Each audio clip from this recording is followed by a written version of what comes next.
right. It is time for us to get started, so we will take off with this. Couple of announcements for you tonight. Our Pamlico Association that our church is a part of here in this area will be having our annual meeting this Saturday at Peace Chapel Free Baptist Church here in Washington. If you would like to go, it starts at 9 a.m. Just meet me there. We could ride together, but you may have to drive farther to get to the church than you would to get to their place. So if you'd like to go, just come and be a part of it. There'll be some business session. There'll be an ordination service will be our service that day. We have someone who is getting ordained, and so we'll be having an ordination service. And then they'll be having lunch after that. So if you'd like to come, please do and be a part of that with us. Sunday is also Mother's Day. And we will not be having our evening service. Spend some time with your families that day and just enjoy that. Church homecoming is May 19th. Again, the Lohr family will be singing with us. Barbara, don't forget, we need to get a sign-up list out for food stuff for Sunday. So please check that out Sunday, and we'll have that ready to go then. We're not getting a lot of time here, so we'll have Sunday morning, Sunday night, Wednesday night, sign up for something, then we'll know what we got, and we'll take off from there. So we'll do that. Some prayer requests, unspoken requests that still come in often. Pray for our unsaved family members and loved ones. I know that we have someone who has been talking to me here even lately about sense of urgency about ones that are just not living like they should. People who call themselves Christians but are not living like a Christian should, and so it bothers them because they don't know what to think and what to do about that. That's one, and two, it's just they don't see it. Other people with passion, and they would like to have the passion, but they can't see other people. So something we may need to churn in here a little bit ourselves and just say, hey, we need to get going on this stuff because I'm telling you what, I am no prophet, but I'm telling you, time appears time is getting short, and I don't know what that means. Short to God could be another 1,000 years, but you don't know. It could be tomorrow. So we need to get urgent about what's going on and happening, especially let me just say, especially with our loved ones that we know, and then work from there and go. All right, so there's a lot of that. Pray for also those who may be sick. There's still many people that are going through some stuff. Continue to pray for them. Continue to pray for V. Diaz's mother and sister up in Maryland. Don Edwards' son, stepdaughter, friend who has different issues and stuff. Keep them in your prayers. Abby, who is raising support. She is working in Tennessee this week, so keep her in your prayers. Miss Margie McGowan, she's just really, keep her in your prayers. She's really struggling with a lot of things, in her age and just her abilities, and then just some family issues that she has outside of that. She's just having a hard time. Any encouragement you give her, I'm sure she would appreciate that very much so. Also, Miss Barbara Stocks, the same way. Correct me if I'm wrong. I don't think she was ever married, which therefore she has no kids. And so she's at home a lot by herself. And so she's another one. Just keep her in your prayers. Say that again, what? Barbara Stocks? Because I don't think she has any children.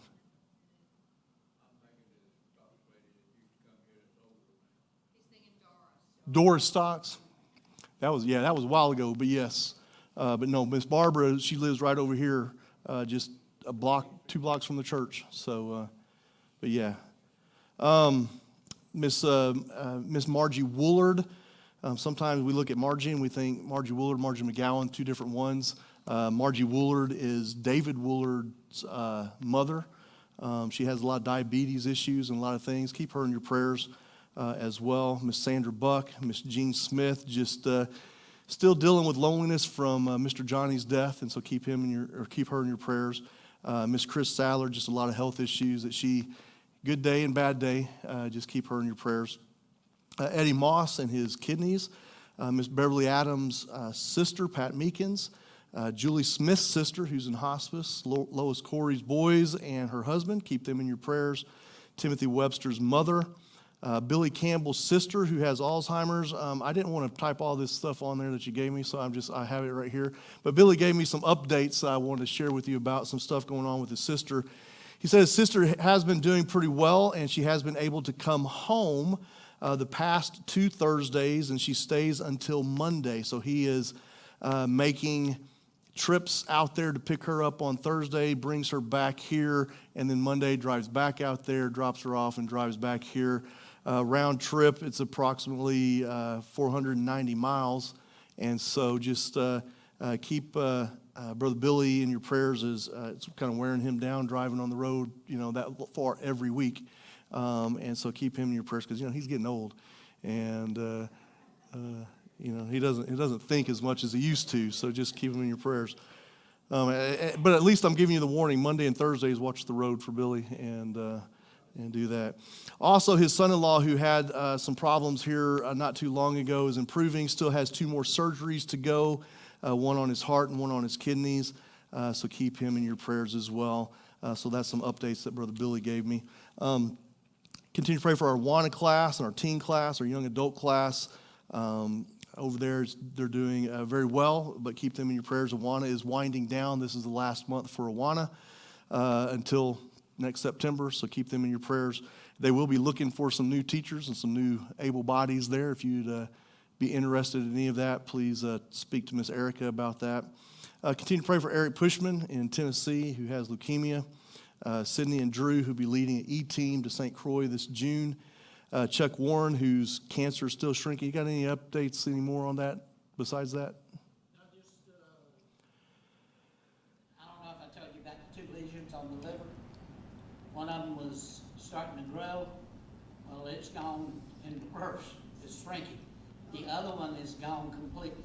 Right. I got that. So that was good, and the cancer itself is actually shrinking also. Good. So keep him in your prayers. Mr. Linwood Ambrose, he's waiting still for his chemo treatments. It's a specialized treatment that he's trying to do and get done. He had to go to Chapel Hill to give some blood, and then they were going to do something with this blood, and then they're going to use that during this transfusion stuff that he's going through. But he hasn't got that call to go back yet, so keep him in your prayers.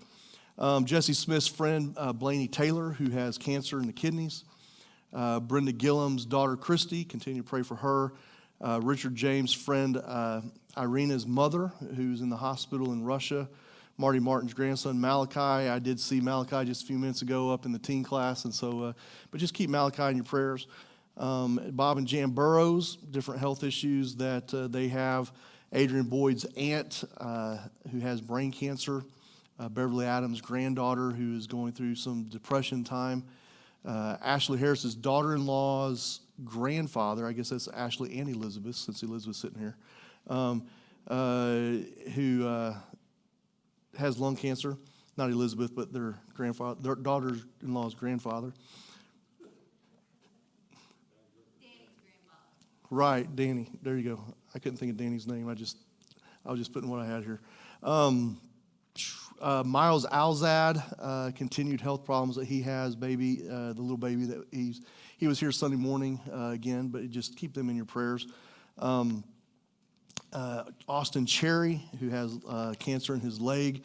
Hunter Moore, who has some brain damage from a fall. Gwen Harris's uncle, who is going through stage 4 cancer, taking chemo. Bobby Hollis, upcoming hand surgery, still getting the runaround with some, I don't know if it's a runaround, but just not getting the answers. So just keep them in your prayers as he's trying to get those things figured out. David Fix, who's still trying to get his back surgery scheduled. Abby and Anderson Potter. Alan, do you know any update on them? They're still at the hospital and everything? No. Everything's still going well. I think they've scheduled a C-section, but I'm not absolutely sure. But everything's going well.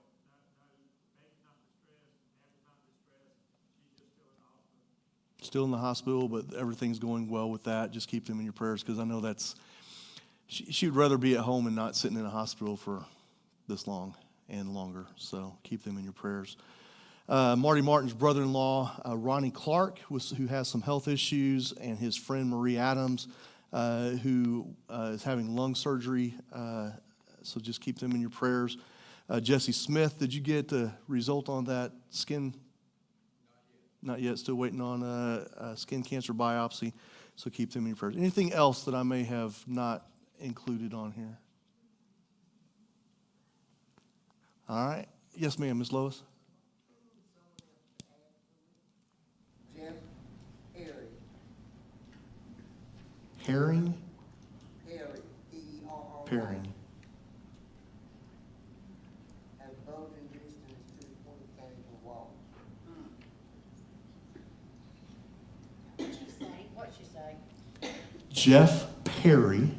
I think you said a bulging disc. More than one, and can hardly walk. So, Jeff Perry, who has a bulging disc.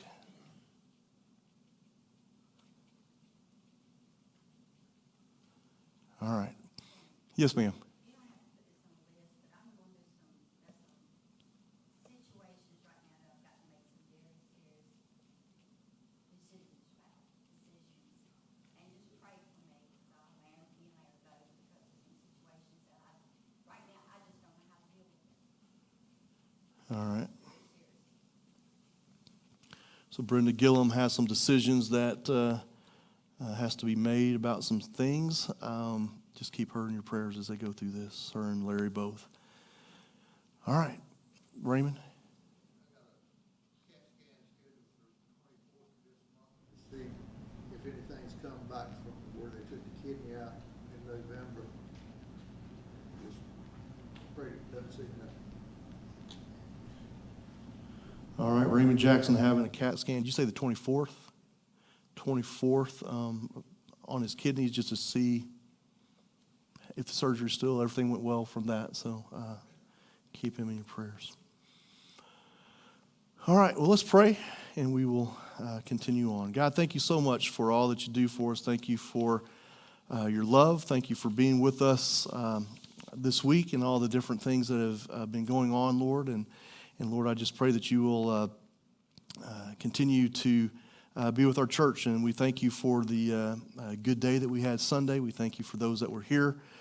God, I pray that you will be with decisions that were made even on Sunday. God, for what I mentioned earlier about some people who are just struggling with urgency of Jesus is coming back, and they just want people to know and people to be saved and people to act like Christians. And God, I pray that we will be the example of things that we need to be and influence others for you, Lord. Help for us not to get complacent with our walk and to strive to glorify you and to reach others.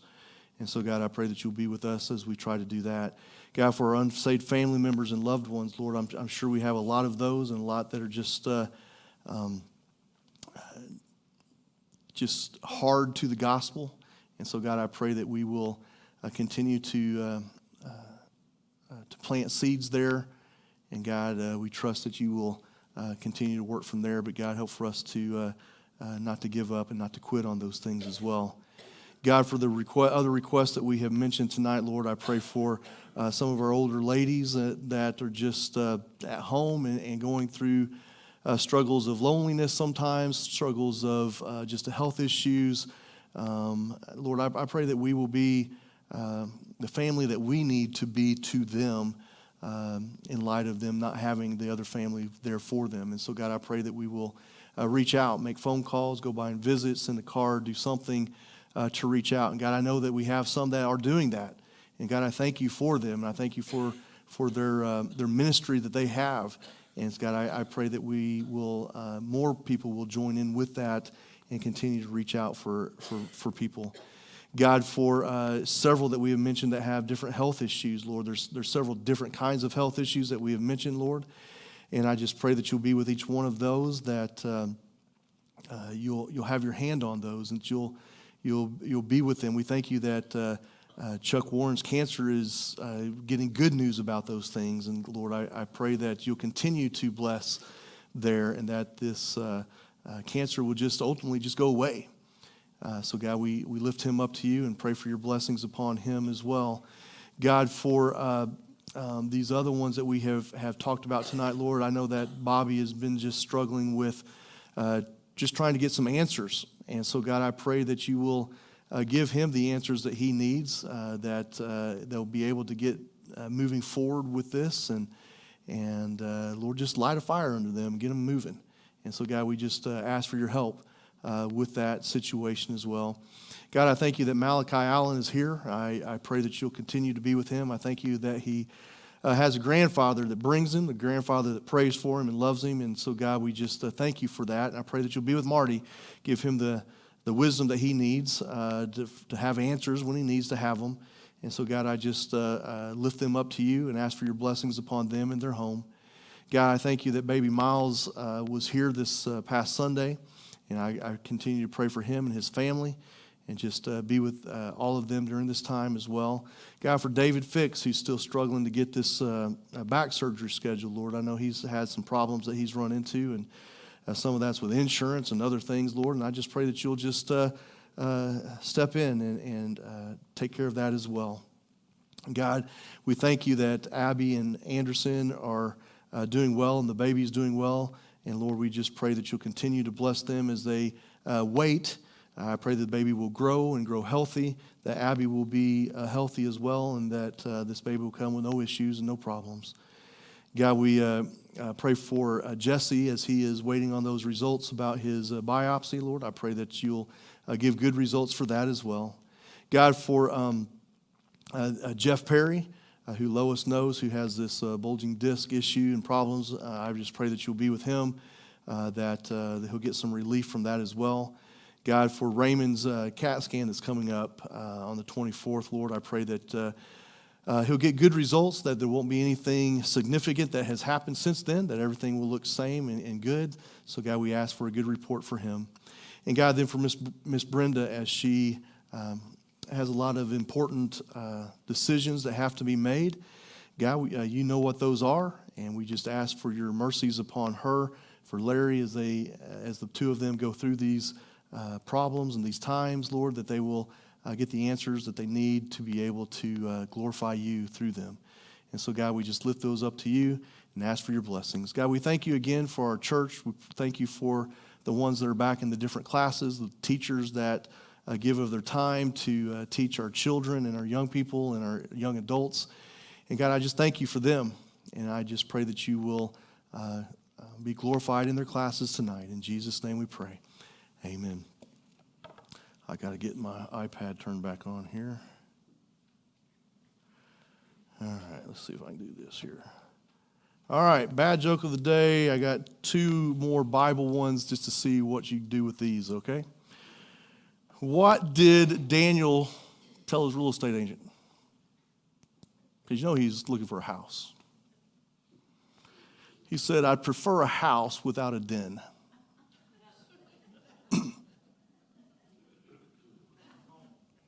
I thought that was a pretty good one. I don't know about you guys. I thought that was a good one.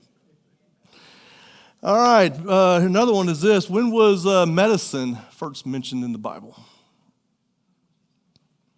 First mentioned. It could be some other places, but I'm looking for the first mention. It was when God gave Moses 2 tablets. All right. So there we go. That's your bad jokes of the day. I can't always get good Bible bad jokes because some of them are just really bad that I'm not going to bring in here. And so as long as we got it for right now. All right. So we're continuing looking at the church in Babylon, the study that we've been going. We are in chapter 7. This is the second part of that. Looking at the role of government in immigration. A couple weeks ago, we talked about immigration, Muslim participation in that and different things that's going on, how the church, we kind of started with some of the church things in that. we moved from this is the issues, this is some things that are going on. Tonight we're going to look at the government's role, and then next time we'll look at the church's role with those things. And so that's kind of how we're going through these things as we move along here. And there was a time, and I mentioned this last time, there was a time when we sent missionaries to the Muslim world. And now it appears God is bringing Muslims here to our shores. So we don't have to go and find them. They're right here. As a matter of fact, we talked about how just right around the corner, we have a Muslim family that lives just right around the corner here. So we have them around here, around our world. But near the top of the Muslim strategy with the extremists is immigration.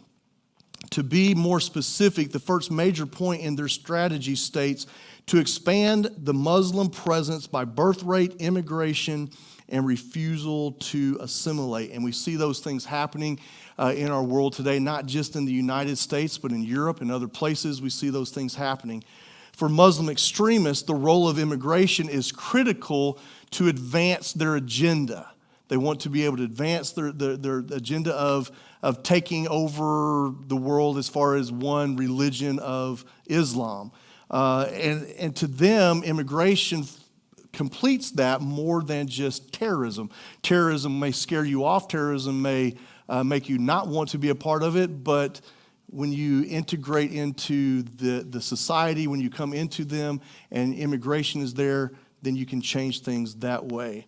Today, we find ourselves oftentimes between two competing values that we may have in our mind, things that are going on. We want to have compassion for people. We want to have compassion for those that are coming over here, that are immigrating over, but we also look at long-term security. Where are we at? What's going to happen there? So we struggle with, I want to be compassionate and love them, but I don't know if they should be here.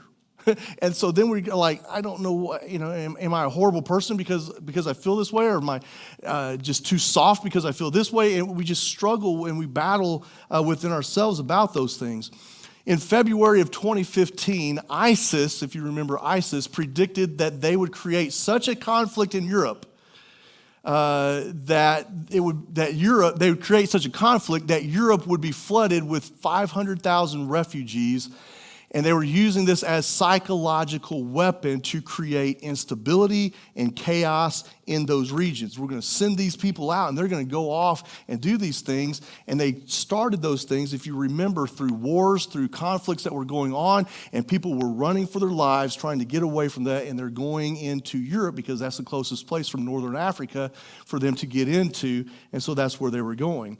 The eventual goal of Islam is population displacement to win Europe to the Muslim religion. So that's what they're wanting to do, is displace the population that they have. We've got a Muslim area. We've got a Muslim country. Let's send them up here, displace them from this area, and get them over there to start the Muslim religion in those areas. Many of the refugees that we see, especially what we see on television, are children and women who are looking somewhere, anywhere, that they can find food, shelter, and clothing to survive. And now, we look and say, well, look at these people coming over from Mexico, and they got their suitcases, they got all their stuff, and they have all these things. It looked like somebody supplied them with a bunch of stuff. Okay, that's a whole nother story that we're not getting at right this second. All right, because that's a whole nother displacement of things. What I'm talking about necessarily even right here, though, is people in Europe who are traveling through and they're trying to get to these places because literally of war, because of people dying and things that are going on, and they're trying to get to these different places, and they're running off, and they're getting there, but they're being used. More than half of the refugee applicants in 2017 were children. Now think about that for a minute. More than 43% of those children were under the age of 14. So a lot of children, a lot of young people are coming over and they're trying to apply to be citizens. But this very real refugee crisis can sometimes be hijacked. Okay, it's a crisis.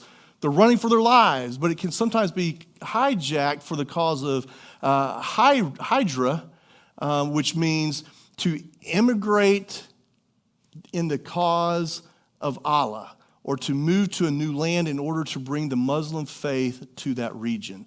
And so people are leaving because of this stuff, but that can easily be hijacked. And that's what we see even on our southern border right now, how, there's people some people are seeking to get away from poverty. Some people are seeking to get away from war. Some people are seeking to get away from the bad guys down in Mexico that are killing people. But some people are saying, hey, all these people are getting through, so I'm going to sneak in with them and go over into this country to do bad things. And so anything can be hijacked. It seems like anything that's done for good can be bad stuff can be thrown into it. And so that's what we see, and that's what a lot of stuff is going on. And so that might explain, I'm not trying to be whatever, but I'm just saying it might explain why there are so many young men among the refugees that are there. They're trying to get in. And we see that through people that are trying to come in and things that are happening.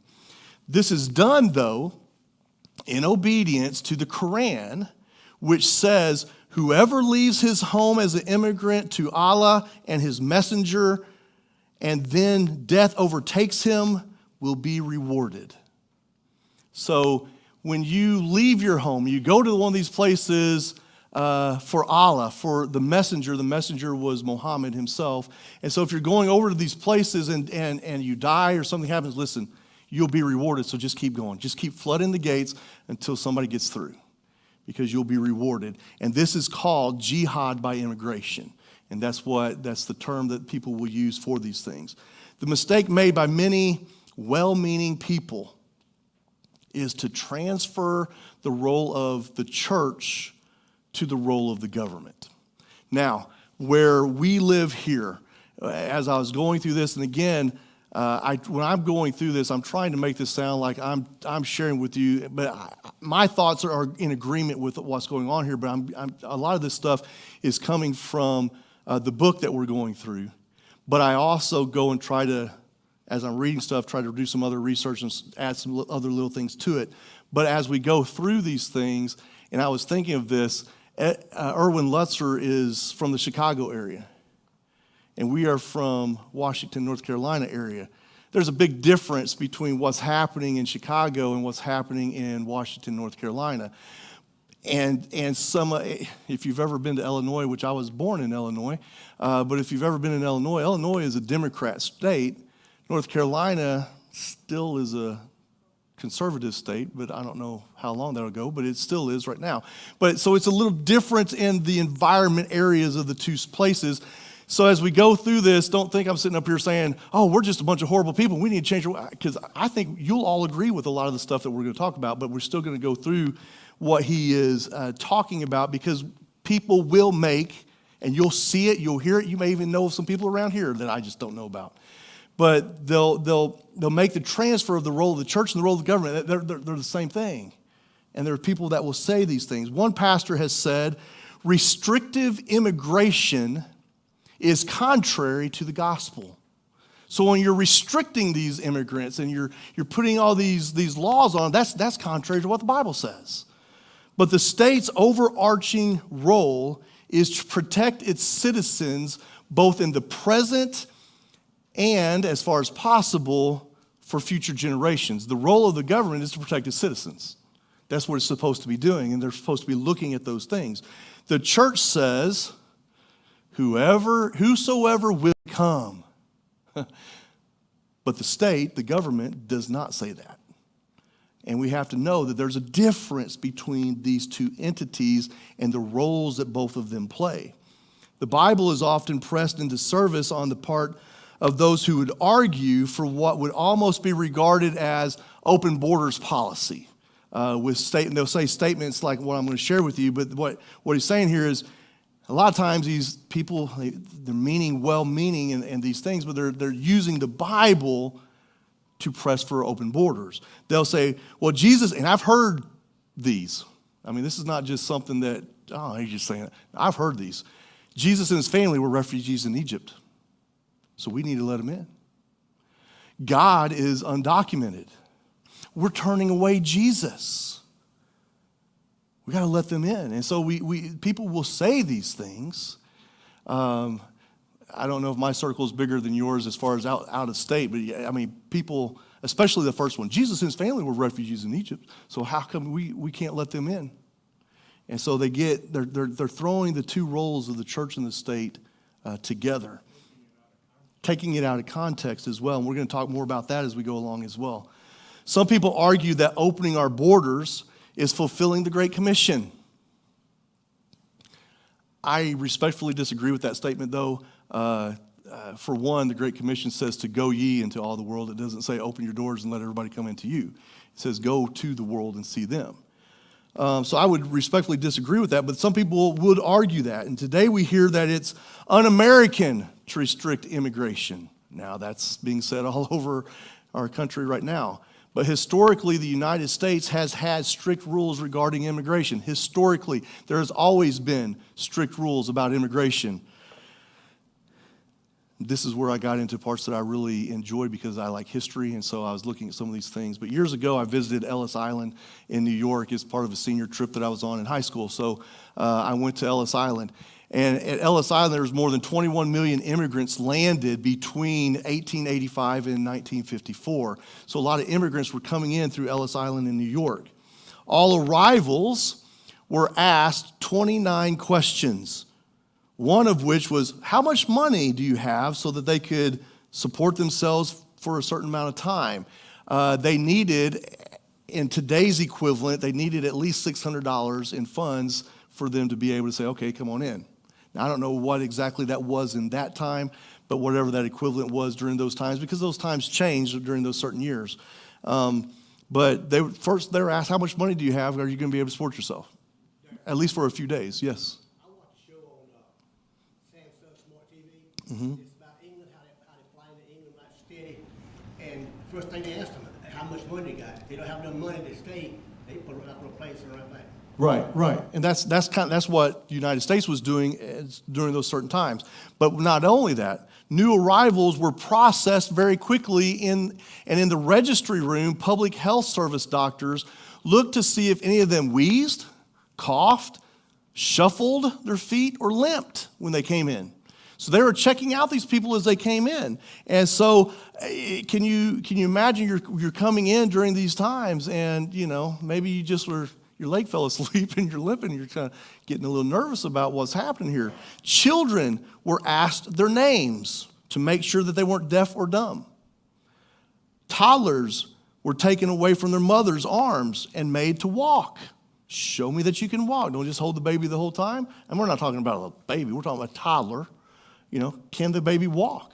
Or is it crippled? As the line moved forward, doctors only had a few seconds to check each immigrant for 60 different symptoms of diseases. So they only had a few seconds to check them out, to check to see if these things were going through there. Now, in the list that I was reading at this afternoon even, there was a lot of things they were checking for. And you're thinking, how do they check these things just in seconds? I don't know how many seconds it was, but they said seconds. I don't know how many that was. But many, it said, were placed on the next boat back home. If they did not meet the requirements to come in there, they just say, hey, you're not even getting off Ellis Island, you're just getting back onto a boat and going back where you came from. You're not getting into the mainland.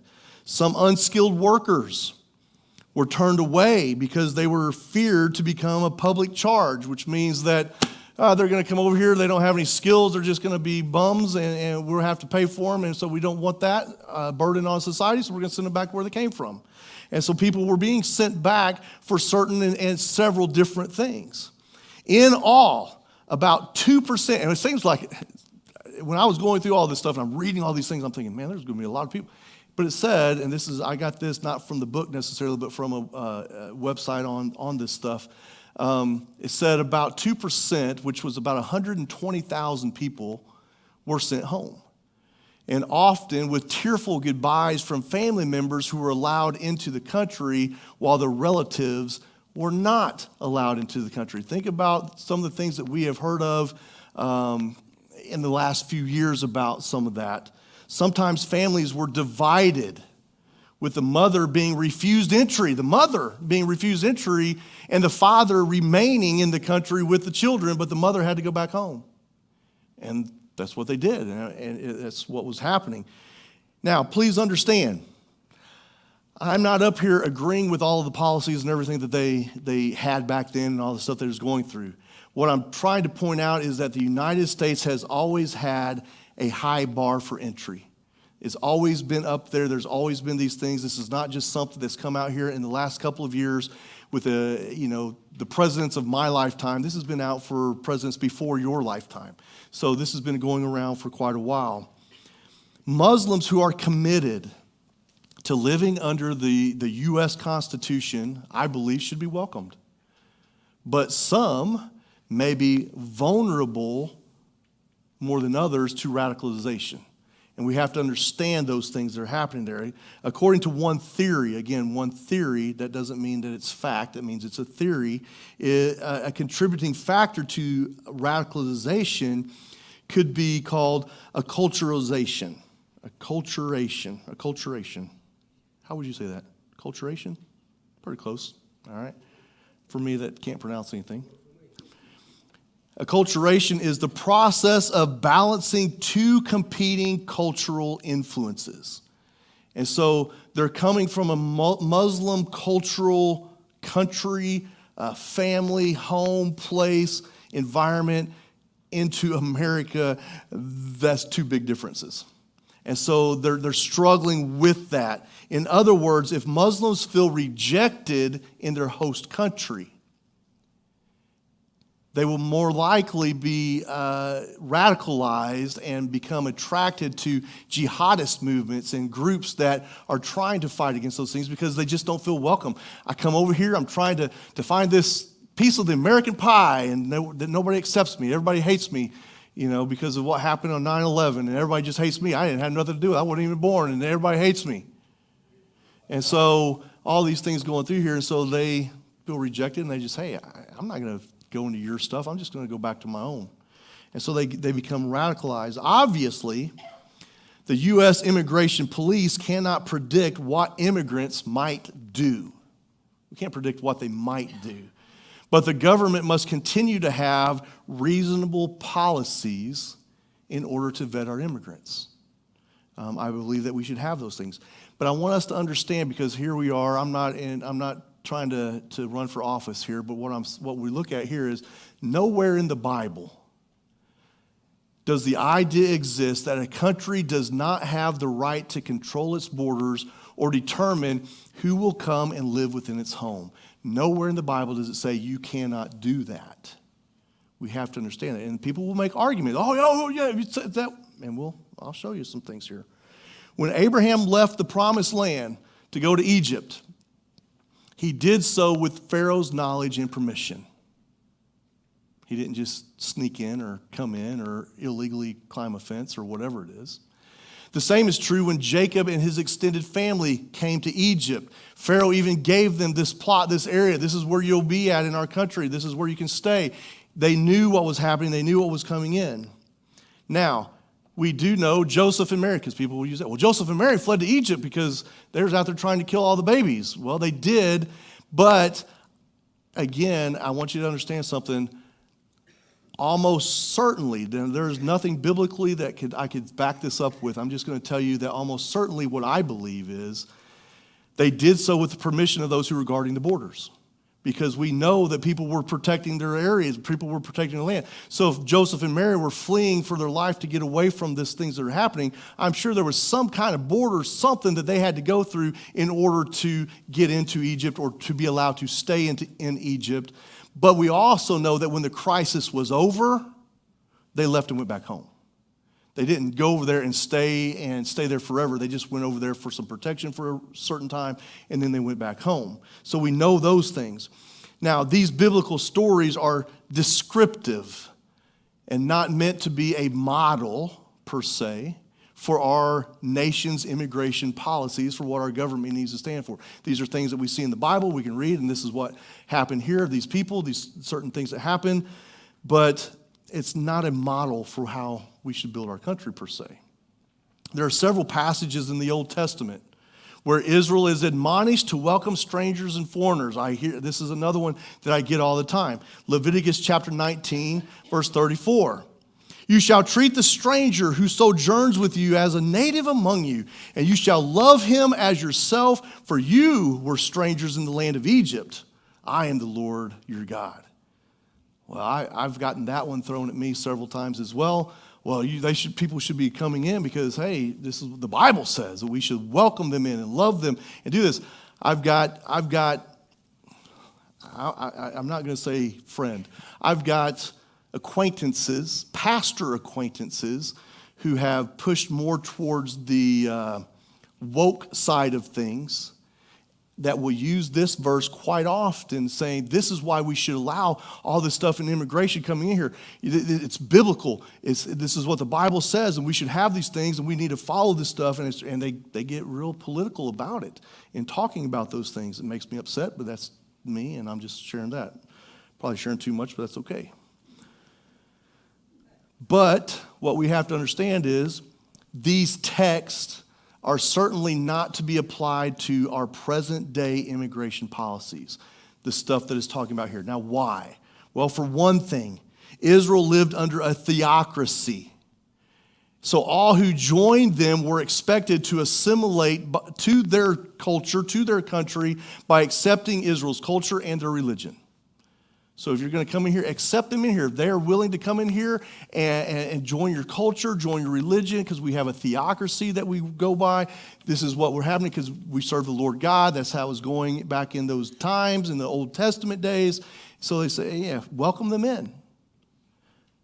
This theocracy that they had should not be equated with the nation of the United States of America with its freedoms that we have today. We can't just say, well, they did this here, and so the Bible says we ought to do it now. We can't associate those two things together. I think such passages are instructive for the church. For the church, again, there's the government's role and the church's role. I think we should welcome people in. I was talking to a pastor friend of mine today who was telling me how he has a family in his church who has a son who is homosexual. And when that son is in town, the son will come to church with him. And there's people saying, well, Pastor, how come this and this? He don't. And the pastor's like, well, maybe one day he comes to church. God will change his heart and change him, and he'll get saved and walk away from those things. We should be welcoming. Right. And we have ones in our church here who are going through those same things in their family. And listen, they're welcome. They're not going to come in here and vote. They're not going to come in here and teach classes. They're not going to come up here and give their testimony.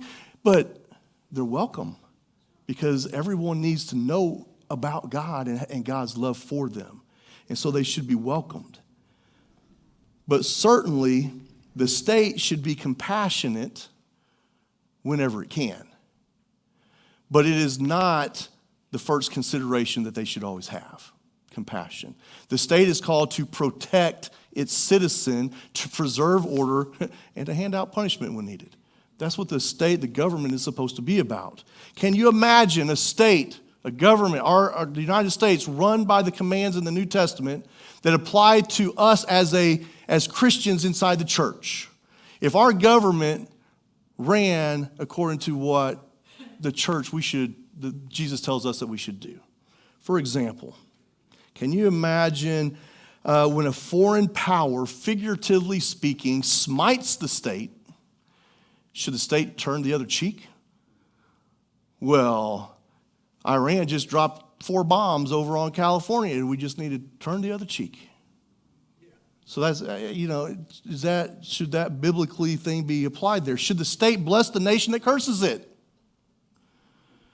Should the government be compassionate and forgive offenders 70 times, 7 times? So we see these things that are there. There are several references to the government in the New Testament, but perhaps the best known one is in Romans 13. Romans chapter 13, and although most of us have probably read Romans 13 many times, especially when we get in arguments about, who's going to be the president and how should we listen to him and how should we do this, and so everybody will turn to Romans 13 here. But possibly we should read it with new eyes. in light of discussion that we're having, and in light of what we're talking about, because Paul wrote this. You have to understand, Paul wrote this during the rule of the cruel and ungodly Emperor Nero. And when you think about Nero and the things that Nero did, Nero killed Christians. He would have them, he had these pillars that lined up the sidewalks that led to the palace. Big pillars. And on the top of them were these little cages. And they would put Christians in these cages along the pillars that lined the sidewalks.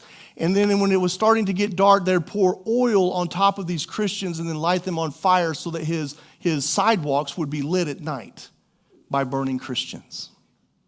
Now, he would do those things. That he's the one that would have Christians, they would kill an animal and they would put Christians inside the animal skins, and then they would throw them out into the Colosseum, and they'd send lions and tigers out there, and the lions would see the animal skins and they would attack and kill the animal skins that were moving around because it had Christians tied up and sewed up inside of it.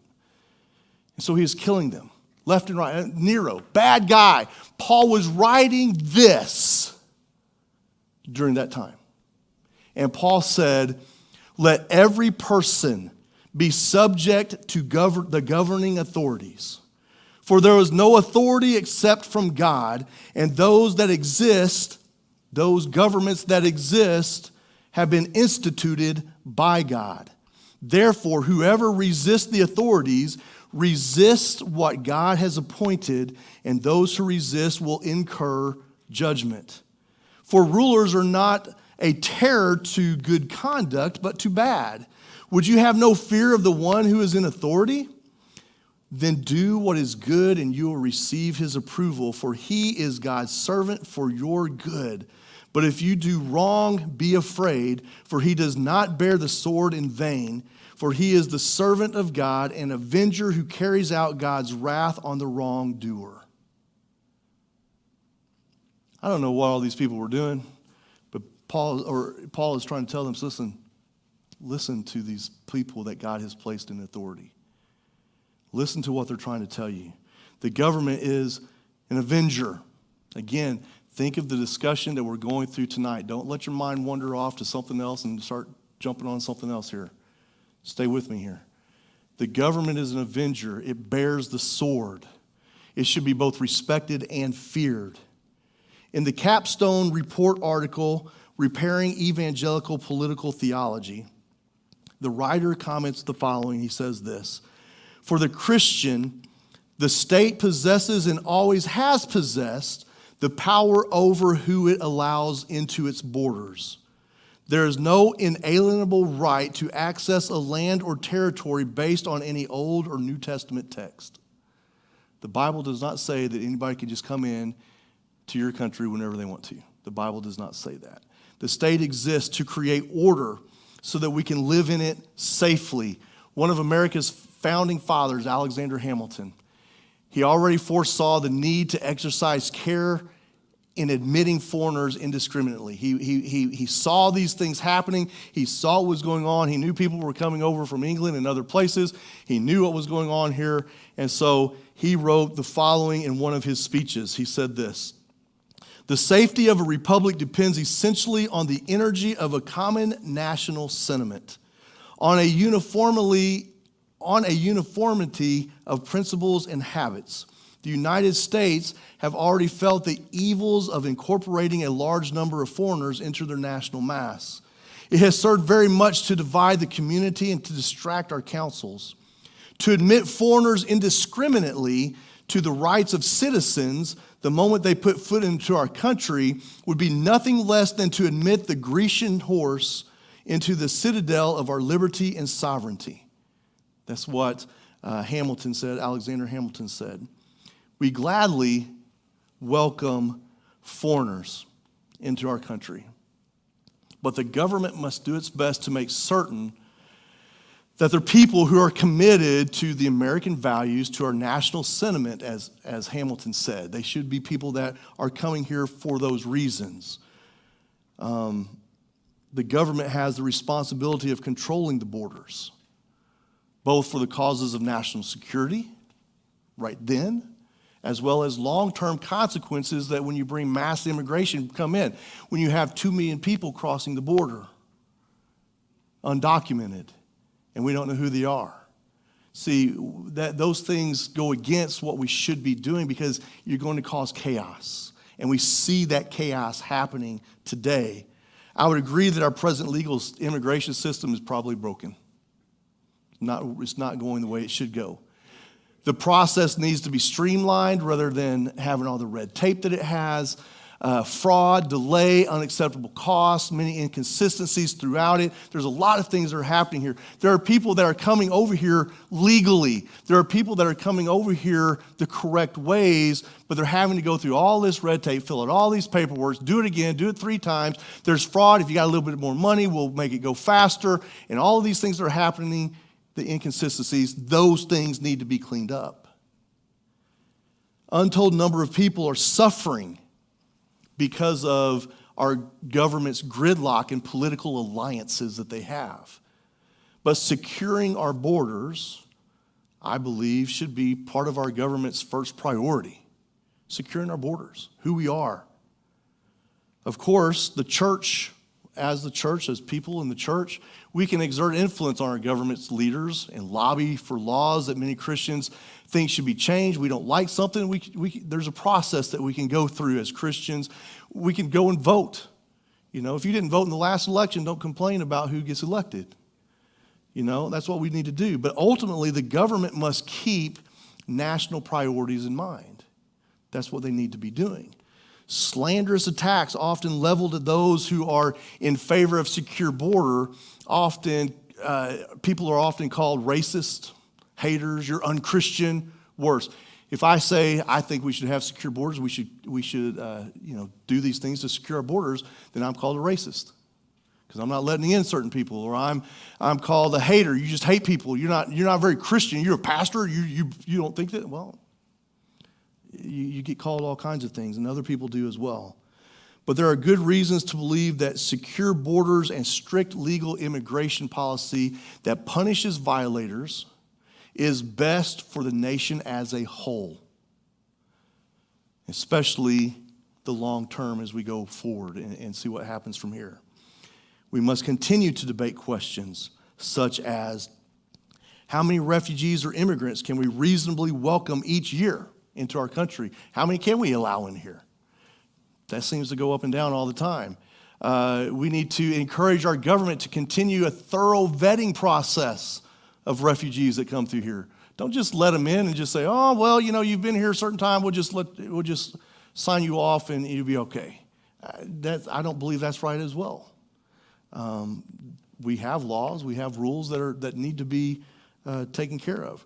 Right now, our Congress members cannot pass a valid immigration law because members of both parties want to add their own agendas, and what I was going to type there instead of agendas was they add their own pork to it, which is what I always hear them say on television, but they add their own pork to it, and therefore the other's not going to vote for it.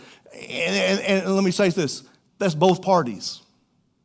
The Republicans say, hey, we want to go in here and we want to secure our borders. And so we're going to make this border bill and we're going to have this. And included in this, we want to throw all this money for Israel and all this money for Ukraine and all this other stuff for these other things that we want to do so we can vote for this to approve it.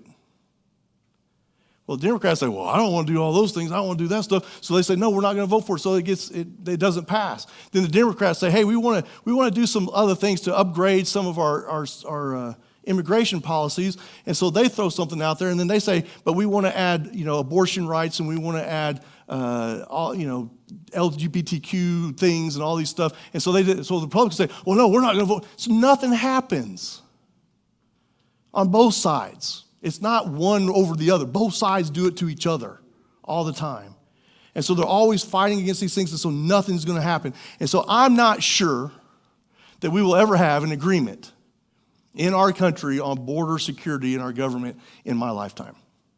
I don't know that we'll ever have that. But here's how I want to end this tonight. No matter what our leaders decide or where Christians stand on the issues, because listen, we're in a conservative area here. We are a conservative church. But listen, let me tell you something. There's Christians in other places, in churches, that may not agree completely with what we agree with all the time. Now, I have my thoughts. I have my thoughts on those things. But let me just say, we're not always going to be in agreement. I mean, listen, we're down here at the freeway. If we were all in agreement, we wouldn't have Methodist Church over here and Baptist Church over here and Church of Christ over here and all these places. We wouldn't have all that because we'd all be in agreement. So there's going to be some disagreements. So we may have some different stands on some of the issues, but we should be able to have our differences while behaving in a way that reflects Christ. The words that come out of our mouth, the posts that we make on social media, the stuff that we say in a restaurant out loud because we heard somebody behind us saying something and we don't agree with it, so we're going to say it a little louder. That happens. And so all these things we have to be careful with. Now, meanwhile, as a church, we always have the privilege of welcoming anyone that God brings to us. I'm not the government. I'm not letting people in on the southern border. But I am at the church, and if someone wants to come into my church and worship with us, I'm going to let them come in. Now, you know, if there's problems arise, we'll take care of those problems, but they're always welcome to come. They're always welcome to be a part of it. And I found this interesting, and I looked at this, and this is something that's kind of how he ended it, but I ended it just a little bit different for this section. You know what this is? What is it, Billy?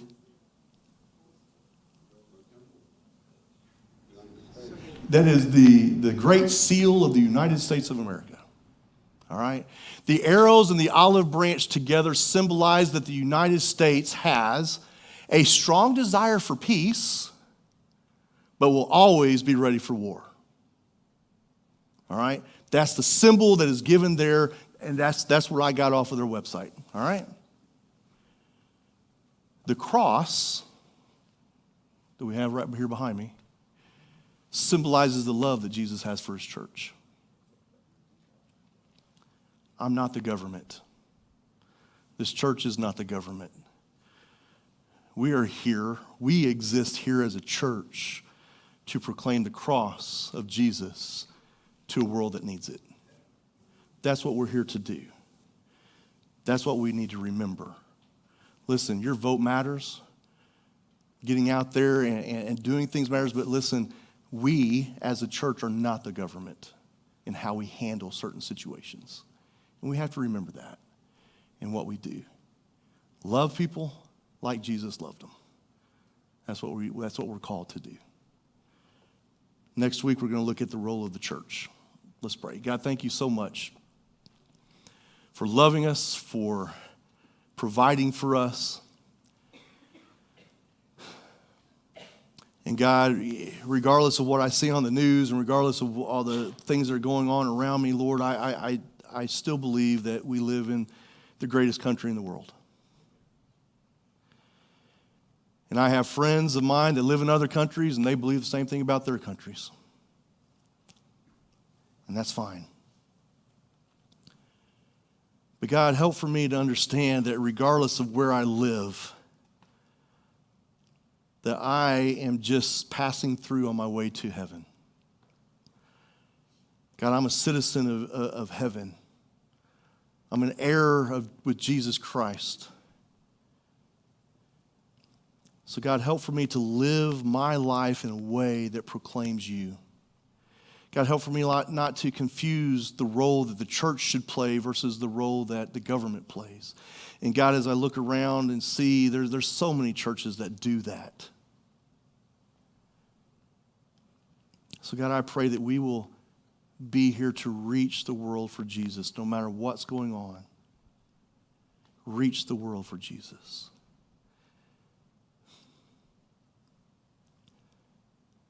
God, I thank you that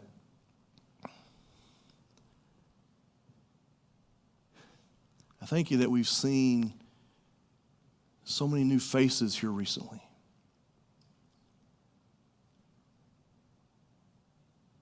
And God, I know that you're blessing our church. So God, help for us not to just get comfortable. But God, help for us to continue what we're doing, whatever it is that we're doing to try and serve you, Lord. Help for us not to quit. Help for us to continue to reach out to others, invite people, love on them, show them Jesus through what we do.